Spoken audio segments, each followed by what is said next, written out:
இரவுக்கு தெரியாத பகலுக்கு புரியாத பொழுதொன்று நீ காட்டினாய். இதயத்தில் நீ இருப்பதனால் நான் தூங்கும் நேரத்தில் என்னுள்ளே தூங்காமல் நெஞ்சுக்குள் வாயாடினாய்.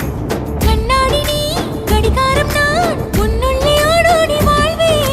காதல் எனும் கடுதாசி நீ என்றென்றும் அன்புடன் நான்